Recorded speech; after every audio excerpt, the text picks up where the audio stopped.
ভোলার গাড়িতে নজরদারির অভিযোগে গ্রেফতার 3 দিন পর ধৃত রুহুল কুদ্দুস শেখ, উত্তম সর্দার। জেলে বসে সাক্ষীকে খুনের ছক শাহজাহানের। বুধবার সাক্ষী ভোলানাথের গাড়িতে ট্রাকের ধাক্কায় মৃত্যু হয় ভোলার ছেলে চালকের। গাড়িতে নজরদারির অভিযোগে ধৃত রুহুল উত্তম।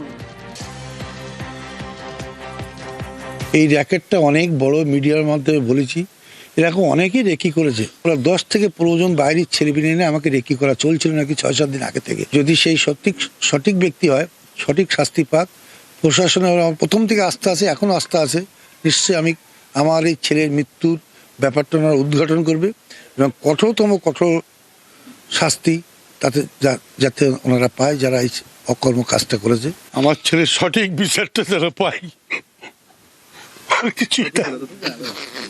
পরপর প্রত্যেক স্টেপে বাইক ইকো গাড়ি ফলো করেছে নাকি।